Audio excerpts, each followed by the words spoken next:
Hi friends, welcome to our channel. இன்றைக்கி இந்த வீடியோவில் ஒரு 40 சைஸ் அளவுள்ள ஒரு ப்ளவுஸ்க்கு டிசைன் வச்சு தைக்கிற வீடியோ தாங்க நான் உங்களோட ஷேர் பண்ணியிருக்கேன்.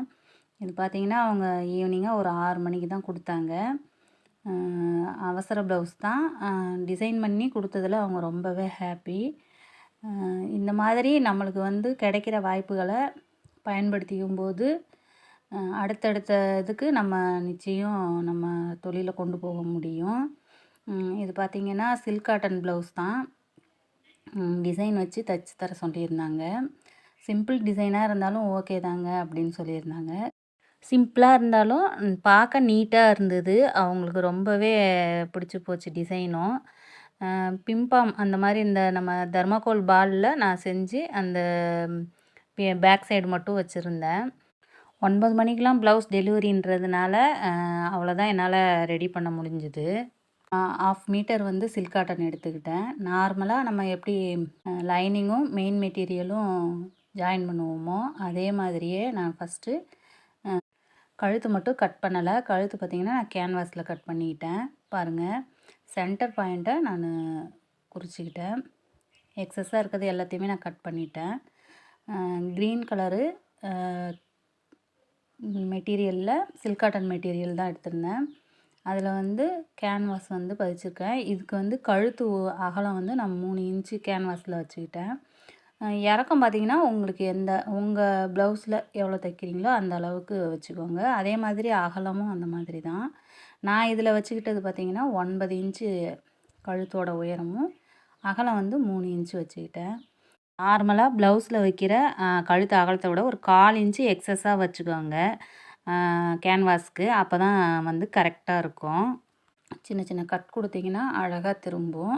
நான் இதுலேயே சின்னதாக அந்த மெரூன் கலர் பைப்பிங் வர மாதிரி அடிச்சிருந்தேன்.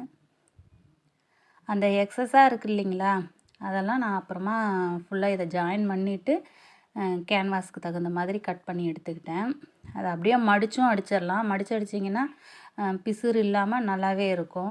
பைப்பிங் தைக்கும்போது ஒரே அளவாக வர மாதிரி நீங்கள் வச்சு தைச்சிங்கன்னா பார்க்க நல்லா ஃபினிஷிங் நல்லா இருக்கும்.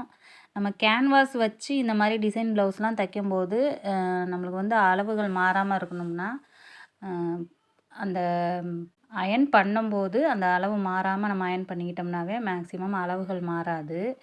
பைப்பிங் தைச்சி முடிச்சிட்டேன். இதுக்கப்புறம் அந்த கேன்வாஸ் அளவுக்கு வந்து நான் அயன் பண்ண சில்க் காட்டன் இருக்குது இல்லைங்களா, அந்த மெட்டீரியல் மட்டும் நான் ஃபுல்லாக கட் பண்ணி எடுத்துக்கிட்டேன். பாருங்கள், இந்த மாதிரி தான் இருந்தது.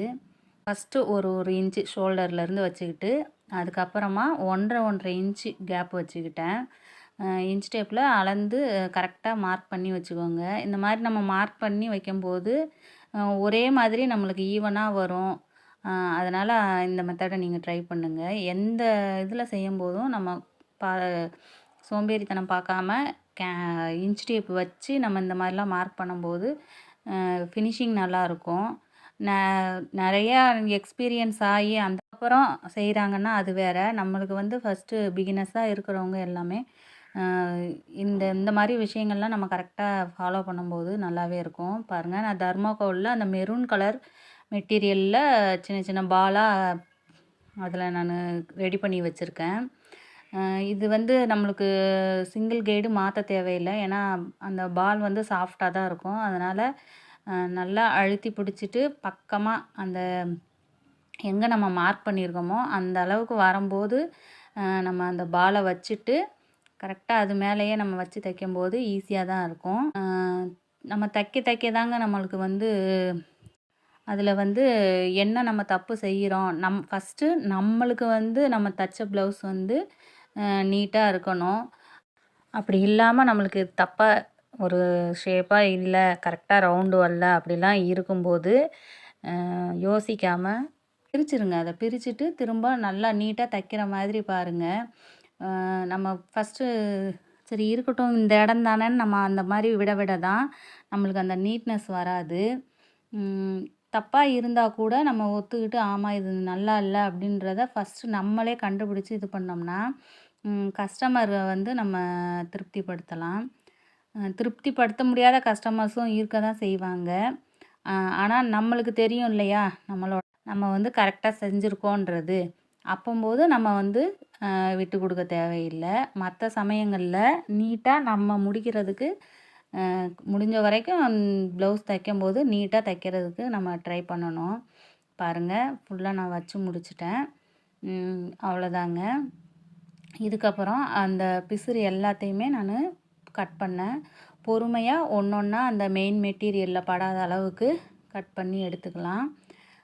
ஃபுல்லாக கட் பண்ணி எடுத்துக்கிட்டு அதுக்கப்புறம் பார்த்திங்கன்னா லேஸ் தான் நான் வச்சேன். ஸ்டோன் இந்த மாதிரியெல்லாம் வேணான்னு சொல்லிட்டாங்க. அதனால் ஒரு லேஸ் மட்டும் வச்சு நான் அந்த ஃபினிஷிங்காக கொண்டு வந்தேன்.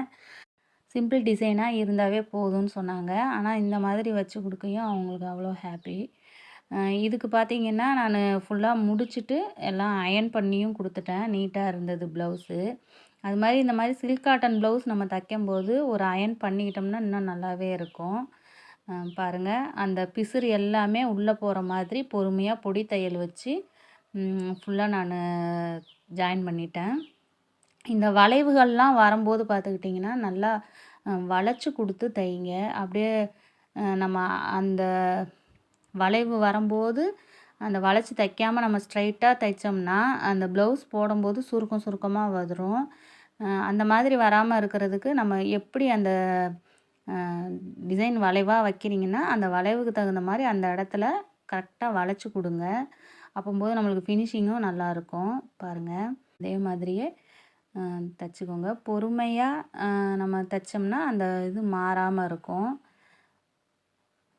இந்த மாதிரி அவசரமாக கேட்குறாங்க, அந்த மாதிரி நம்ம சமயங்களில் தவிர்க்காமல் தைச்சி கொடுக்கும்போது நம்மளுக்கு வந்து கஸ்டமரும் நிறையா நம்ம கவர் பண்ண முடியும்.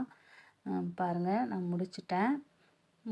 அதுக்கப்புறம் நம்ம இன்னொன்று என்ன கலர் இப்போ நான் மெரூன் கலரில் தைச்சிக்கிட்டு இருந்தேன். ஆனால் பாருங்கள், இது க்ரீன் கலர் லேஸு. அப்போம்போது நம்ம க்ரீன் கலர் மாற்றிக்கணும். க்ரீன் கலர் இல்லாமல் நம்ம வந்து வேறு கலர் போட்டோம்னா அது அப்படியே தெரியும். கோல்டு கலர் போட்டுக்கலாம், இல்லை என்ன கலரோ அந்த கலர் நூல் மாற்றிக்கோங்க. ஃபுல்லாக பாருங்கள், நான் தையல் போட்டு எடுத்துக்கிட்டேன். கைக்கு பார்த்திங்கன்னா நான் வந்து இந்த லேஸும் அதுக்கப்புறம் க்ரீன் கலரில் அந்த சில்க் காட்டன் ப்ளவுஸ்லேயே பார்ட்ரு மாதிரி வச்சு தைச்சிருந்தேன். நல்லா இருந்தது. அவங்க வேர் பண்ணியிருந்தப்பையும் அவ்வளோ நல்லா இருந்தது. ஃபினிஷிங் இந்த மாதிரி தாங்க இருந்தது. லாஸ்ட்டாக இது அயர்ன் பண்ணலை. அதுக்கப்புறமா நான் கஸ்டமருக்கு அயர்ன் பண்ணி கொடுத்தேங்க. வீடியோ பிடிச்சிருந்ததுன்னா, உங்களுக்கு யூஸ்ஃபுல்லாக இருந்ததுன்னா லைக் பண்ணுங்கள், ஷேர் பண்ணுங்கள், முக்கியமாக சப்ஸ்கிரைப் பண்ணுங்கள். ஃபுல்லாக ஃபினிஷிங் இந்த மாதிரி தான் இருந்தது. ஃப்ரண்ட்டில் வந்து சின்னதாக நான் பைப்பிங் வச்சுட்டேன். கை இந்த மாதிரி தான் இருந்தது. ஓகே, பாய்.